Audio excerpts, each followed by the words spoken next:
Hello, welcome to Scratching the Surface. My name's Kamron, I'm a social work student at the University of Toronto, and I'm doing my practicum placement this summer at Recalibrate Therapeutic Services.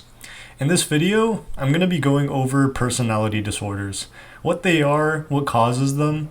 I'm going to discuss 4 of the most prevalent personality disorders, and I'm going to conclude the video with treatment approaches. Before we dive in, I want to pause and share a program that will potentially be starting soon at Recalibrate Therapeutic Services. We're launching a new therapeutic men's group where there will be a professionally facilitated confidential space for men to come together to talk about all sorts of issues from relationship stress and work pressures to loneliness and emotional well-being. If you or someone you know is interested in joining, or if you just like some more information, please reach out by email or by phone, or visit our website at recalibratetherapeuticsservices.com for details on how to register. So without further ado, let's jump into the content.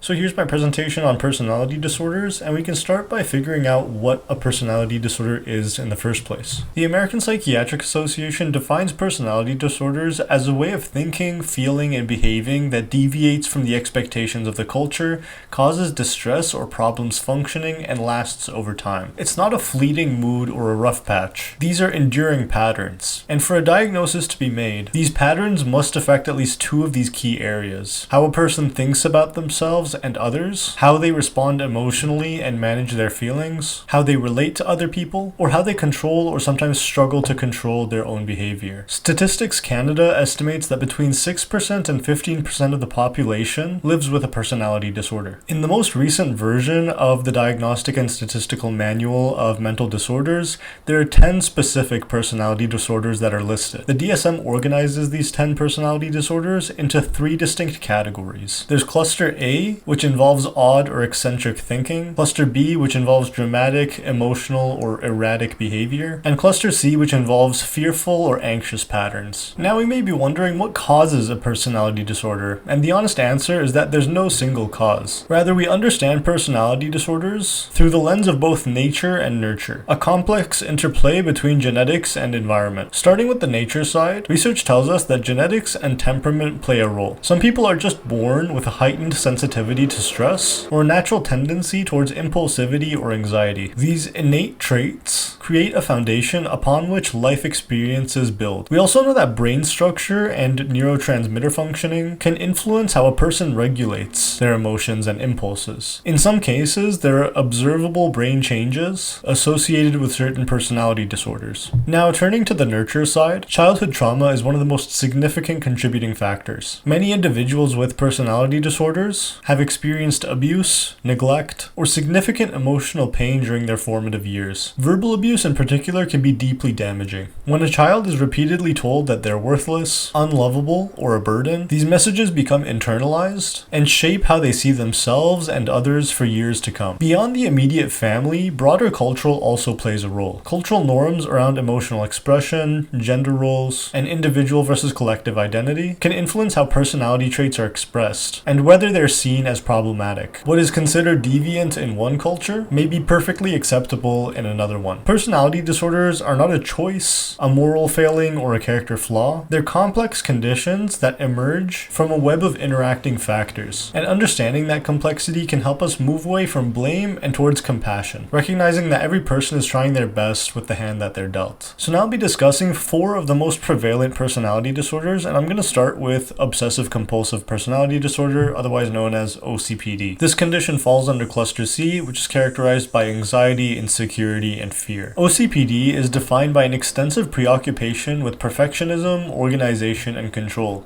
And these behaviors and thought patterns interfere with completing tasks and maintaining relationships. For a diagnosis of OCPD, there must exist a persistent pattern of preoccupation with order, perfectionism, and control, not just of themselves, but also of others and situations. This might look like someone who cannot delegate tasks because they believe that no one else can do it right. It might look like someone who spends so much time on a project, making sure it's perfect, that they miss the deadline entirely. It's important to note that OCPD is different from OCD, which is obsessive compulsive disorder. While OCD involves unwanted, intrusive thoughts and repetitive rituals performed to relieve anxiety, OCPD is a personality pattern that feels deeply ingrained and even justified to the person experiencing it. They don't see their rigidity as a problem. They see it as the correct way to live. And in the image on this slide here, it shows the symptoms, which may include excessive doubt and indecisiveness, being unwilling to compromise, being unwilling to throw out broken or worthless objects,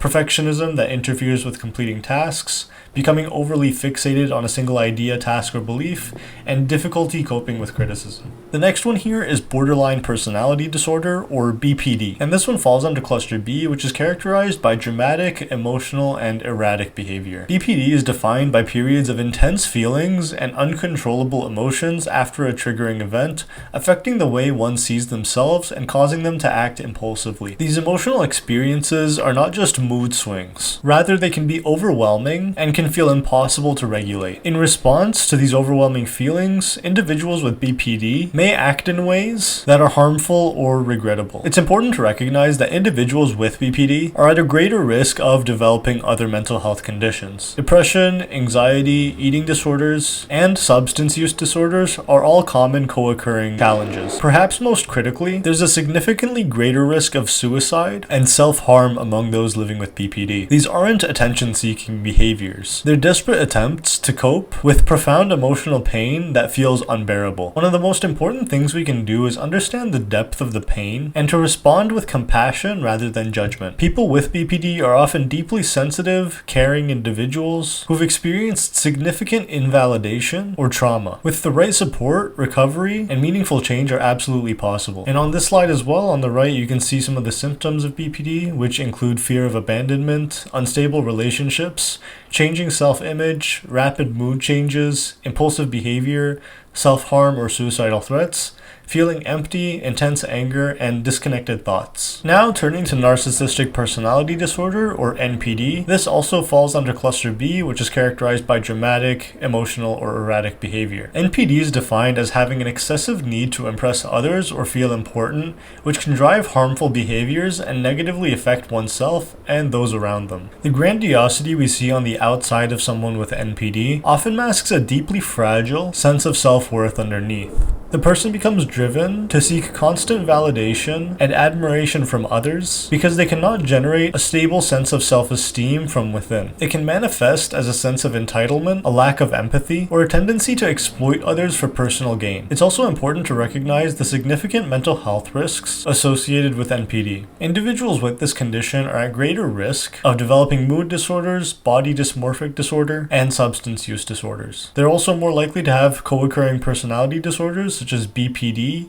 or antisocial personality disorder, and critically, there's a greater risk of suicide, often when their fragile self-esteem is threatened or they experience a major life failure or rejection. It can be challenging to hold compassion for someone whose behaviors have harmed others, but we have to remember that behind the grandiosity is often a person who is deeply hurting and who learned early on that they have to be special to be loved. And on the right, you can see an image with some of the symptoms, some of which I already mentioned, such as a grandiose sense of self-importance, frequent fantasies about having or deserving, belief in superiority, the need for admiration, entitlement, willingness to exploit others, a lack of empathy, and frequent envy. Now, the fourth personality disorder that I want to talk about is antisocial personality disorder, or ASPD. This as well falls under cluster B of personality disorders, which is defined by dramatic, emotional, and erratic behavior. ASPD is defined by an affect in the way one thinks about and interacts with others that may lead them to manipulate and deceive others,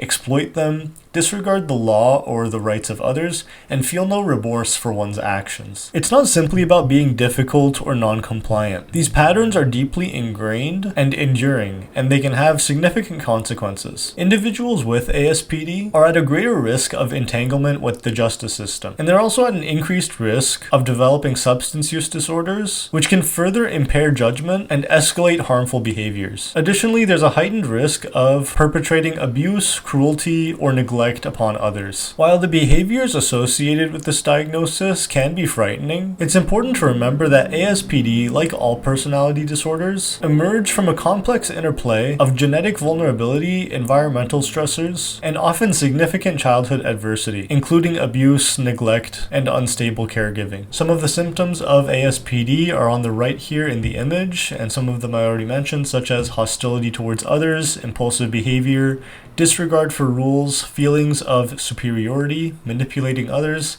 and not accepting responsibility. So now that we've explored some specific personality disorders, it's important to step back and consider the broader impact these conditions have on a person's life. First and foremost, relationships are often affected. The rigid patterns of thinking, emotional dysregulation, and interpersonal difficulties that characterize personality disorders can make it incredibly challenging to form and maintain meaningful relationships with partners, family members, friends, and colleagues. Daily life and work are also significantly impacted. Holding down a job, managing daily responsibilities, and navigating routine social interactions can become overwhelming or even impossible for some individuals. This can lead to unemployment, financial instability, and social isolation. Beyond these immediate challenges, personality disorders are also associated with a higher risk of co-occurring physical and mental health conditions. On the physical side, we see increased rates of diabetes, heart disease, arthritis, and obesity. And on the mental health side, individuals are more likely to experience depression, panic disorders, substance use disorders, and eating disorders. These conditions often interact with one another, creating a complex web that can feel impossible to untangle. Perhaps most concerning is the risk of self-harm and suicide. The emotional pain that accompanies personality disorders can become so unbearable that individuals turn to self-injury or suicidal thoughts as a way to cope or escape.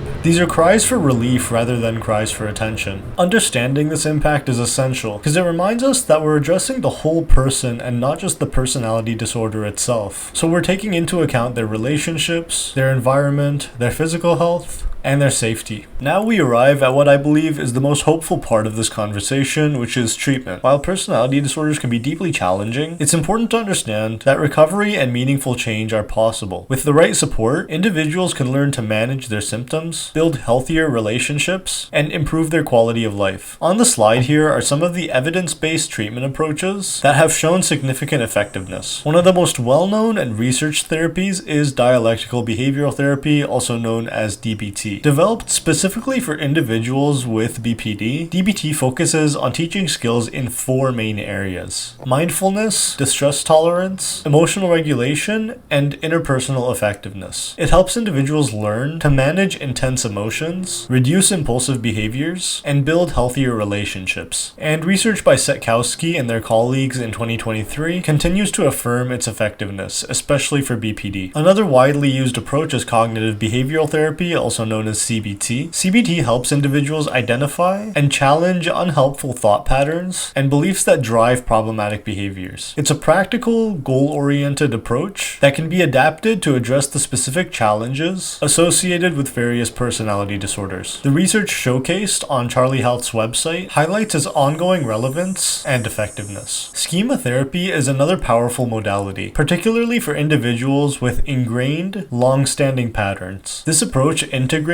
elements of CBT, attachment theory, and experiential techniques to help individuals identify and heal maladaptive schemas or core beliefs that developed in childhood. Research by Zhang and their colleagues in 2023 supports its effectiveness in treating personality disorders. For individuals with narcissistic personality disorder, transference-focused psychodynamic therapy has shown promise. This approach, explored by Diamond and Hirsch in 2020, focused on the therapeutic relationship itself, using the dynamics that emerge between client and therapist to help the individual understand their internal world and develop more mature, realistic ways of relating to others. Group psychotherapy is also a valuable treatment option. As McLaughlin and their colleagues found in 2019, group settings provide opportunities for individuals to practice interpersonal skills, receive feedback, and experience connection with others who understand their struggles. The group environment can reduce isolation and build a sense of community and belonging. But even with these treatment approaches, it's important to remember that recovery is not always linear, and it takes time. But with compassion, evidence-based interventions, and a supportive therapeutic relationship, healing is definitely possible.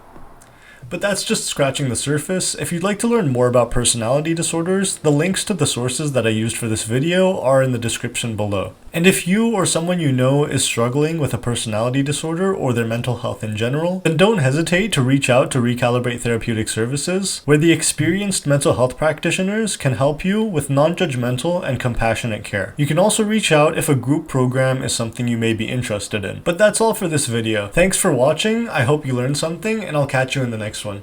Take care.